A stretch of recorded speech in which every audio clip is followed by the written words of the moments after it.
so I have to leave very shortly to take my son to work. So I'm going to try to tell you about this as quickly as possible. Thankfully, I chose just the flight itself as its own little update for you, because I know I haven't gotten to part 3 yet for you of I don't know how many parts of telling you about our life in the Middle East, or the move there and preparation for it.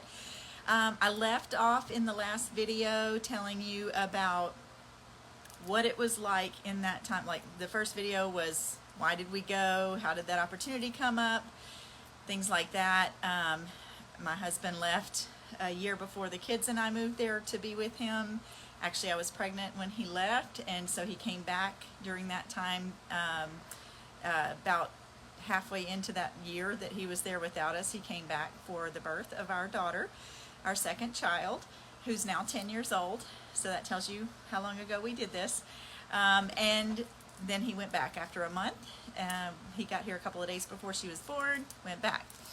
So I told you about that. I also told you in the last video about what life was like for me and my pregnant self and our son, as well as our family that helped us during that time when they lived 6 hours away from us, but my husband was across the world from us, and I was pregnant. And then after I had the baby, and she was there in our lives new as our little baby, until our son, her, and myself moved to the Middle East, and what the preparation for that was like, wrapping up our life in South Louisiana, going up to North Louisiana, visiting with family for the summer, and doing lots of things around that, as well as paring down our belongings and homeschool preparation things to make the final move to the Middle East to join Daddy, my husband, finally. So that's where I left you. And then basically here I'm picking up with the flight itself. So how did that go down and what was that like? Never have flown that far. I've flown a lot, but all throughout the United States, never outside of the United States even. I've traveled a lot throughout the States, but I've never until then traveled or lived outside of the United States. But we did this. And so moved there with a 9-month-old baby and a 10-year-old young man, preteen. And like I said, we started homeschooling once we got there and all that, or had kind of started right before we left there, actually. Left to go there. We left at the end of September, literally like within, my birthday's early October, and it was right within those last couple of days of September. I was looking back for our flight information in my emails and couldn't find it. I wanted to give you more specifics of the flight, like what time we boarded our flight in Dallas, and we left from Shreveport and drove over to Dallas with family. My in-laws drove us over there. And anyways, that is about a 3.5 to 4 hour drive from the Shreveport area that we were born and raised in, and all our family was in and all that. So that's where we drove from, or rode along with them driving. And then we boarded our plane there, which was very bittersweet. It was very bittersweet all along that whole summer preparing for this. That was something, because it was literally just me, the preteen, and the baby girl boarding this flight to move across the world to the Middle East. And so that was, wow, nerve-wracking and exciting. Definitely ready to see Daddy and spend time with him again finally. Start our life back together again in another part of the world. Very, very, just all the emotions, all the feels, all the thoughts, all the confusions, right? And so that we did do. And I was trying to figure out what time of day specifically this all happened. I don't honestly remember, other than to say that the flight is anywhere from 15 to 17 hours depending on tailwinds and such. If you fly a lot, you understand what I'm saying. That specific flight, I would just guesstimate 16 hours. And when we left, I'm not certain. I know that when we arrived, at least to my memory, when we arrived in Doha and my husband picked us up at the airport, I believe when we walked out into the parking garage, it was dark outside, because what I remember about that was that it felt like we stepped into an oven when we stepped into the parking garage out of the building, yet it was dark outside. And this wasn't even in the summer anymore. We're already near the beginning of the fall.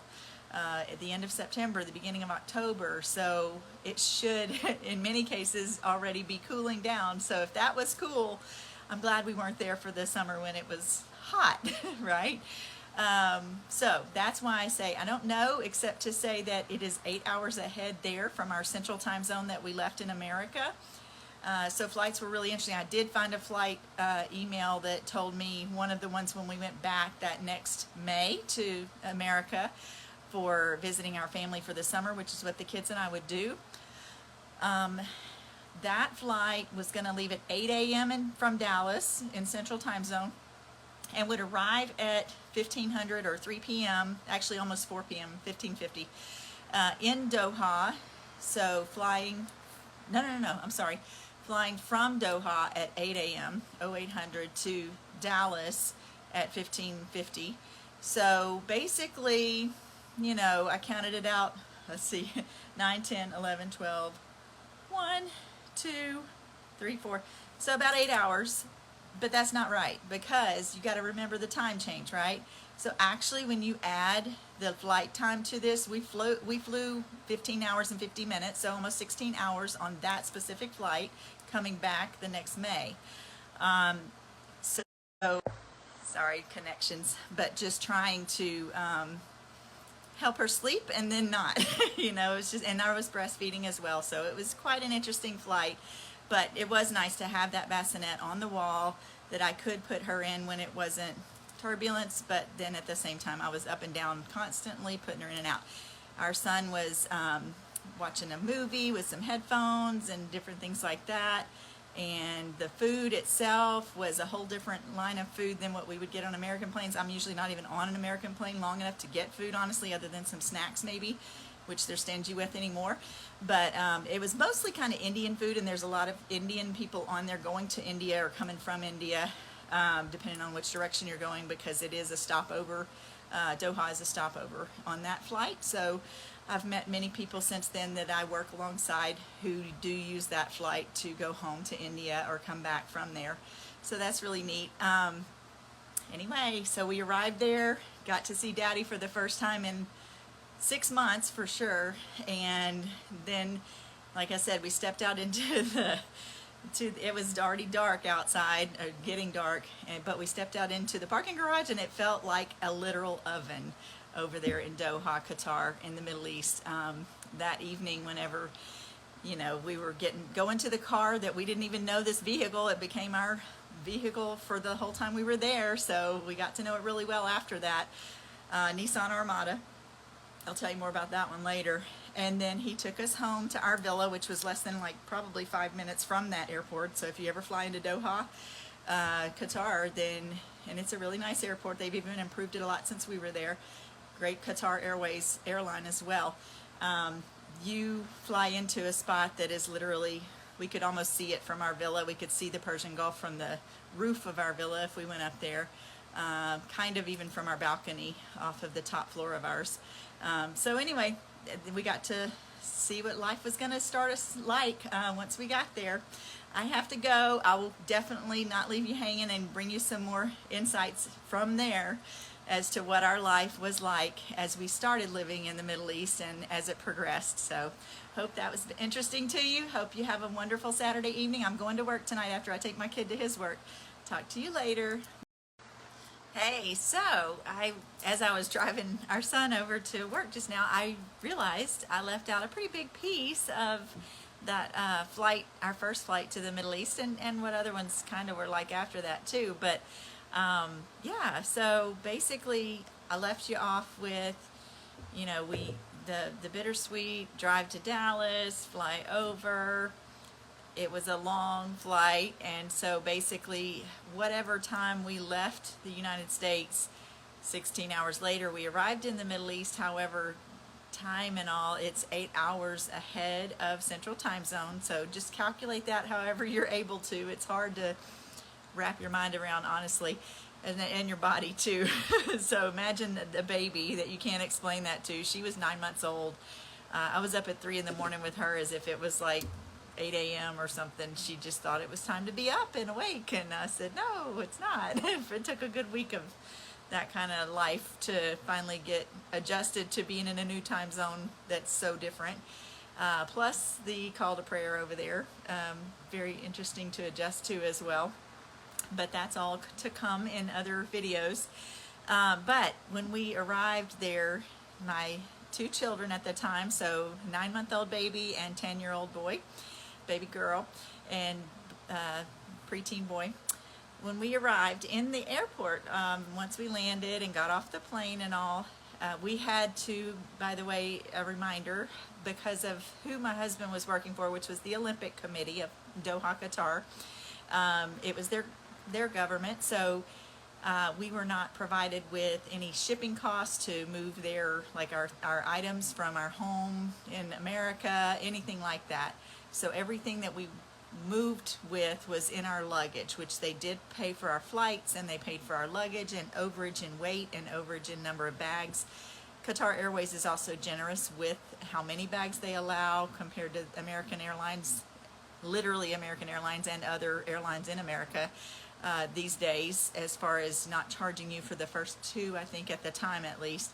And they allowed a pretty heavy weight, but then they paid for that. His Olympic Committee did pay for our, like I said, our flights, our luggage, which included anything we were moving there with, including homeschool curriculum and baby gear and all of that. And then any overage in weight and number of bags. So anyways, and that all had to go through customs, which was interesting to plan for and then go through. So that's a piece I kind of left out. But also the, I guess, more interesting to me thing was once we did arrive, of course, we're on this, the security side, so we haven't gone through the security checkpoint to get out, and then thereby get to be met up with my husband, daddy of the kiddos and all of that, which we'd been apart from for 6 months at that point, although he'd moved there a year before, but he did come back to the States briefly during that 6-month time when we had our baby. So it was just me and the kids, and we had to, we were part of the Privilege Club of Qatar Airways. We got lined up with that. We were recommended to do that. I think it was free, but that was a nice way to, of course, you track points and such, but it also helped you when you got there. So as Americans on arrival in Qatar, you are issued a visa on arrival, myself and our two children. That's how that works. It's just a reciprocal thing, I think, with America or something. I don't know if it's reciprocal or not, but it's what they give us as Americans coming there for 30 days. And then as things progress, you do what you need to get your residency in place and such like that. So, but in order to do that, you have to go through steps there at the airport to officially, check in that you're in that country and, get your visa officially issued there. Of course, you've got your passports and stuff, a baby passport and a preteen myself. And another interesting thing was, so we were met by a lady who was part of the Privilege Club. I don't know if she's like a concierge, I forget exactly what they called her, but she escorted us from the plane, or when we got off, to a special lounge for us on arrival. I guess the Privilege Club lounge, I'm not really sure, but in there is where our visa processing took place, and she helped with that, and other people in there did as well. I have pictures of the kids and I in there, at least them, I took of them hanging around in the sofas and stuff like that, because they have, snacks and water and some sofas and things that you can hang out on, because it takes a little while for them to process everything. And we had just flown 16 hours basically. And there's big things on their counter that you have to stand in front of, and it scans your eyes. And so my eyeballs and retinas and whatever it is they're scanning are on record because of that. And that process happens anytime you come into and leave Qatar in the airport. So as you're going to leave to go through security checkpoints to get on a plane to leave the country, you go through one and you get a stamp in your passport after it scans your eyes and makes sure that you don't come back with anything that is a problem to let you leave their country. And then they stamp your passport and you go on through to your gate. And even then, that's a whole nother story. But American gates are way different than other gates, and we had another security checkpoint just to go into each individual American gate. And once you check into your gate checkpoint, it's kind of pointless to try to get out of there to go to any of the restaurants or anything, because it's such a process and such a line and everything. So you kind of want to get everything done before you do that. And so it's an interesting process to fly into and out of a foreign country of any kind, I'm sure, but this was my first experience with it. And then with children too, and just me and those two children. So our preteen then, who's now a 19-year-old, was a tremendous help in all of this for sure. But still, I'm the one adult in the situation at that time, so that was quite a lot. But yeah, so that little privilege club section, or whatever that was, the lounge that we were in, getting our visa processed and established, and scanning my eyeballs and getting us ready, and then they escorted us from there, and I think they got all of our luggage and helped us with that, had someone take that with us because it was stacked really high and wide on one cart, maybe two. It was a lot. And then it had to go through, we all had to go through customs, and I was praying that nothing just flagged from our luggage that needed to be really thoroughly investigated or keep us out or get us in trouble, because I brought Bibles, not like a ton of them to sell or give away, just our own individual, couple of them, things like that. But it all went through fine, wonderfully, yay. And then finally we get out of customs to where my husband was waiting for us, and got to take over from there and get us to the car and back to our villa. So and then the flight itself, I guess I left out little pieces of that. 16-hour flight, no stops. I chose that because I didn't want to hassle with other airports and security checkpoints with a baby and a preteen, and especially never having done that before, not knowing what it might be like, and you have to get all of your luggage and then recheck it, and that just wasn't going to happen. So I made sure we did a straight shot rather than checking off somewhere in Europe and getting back on and all that.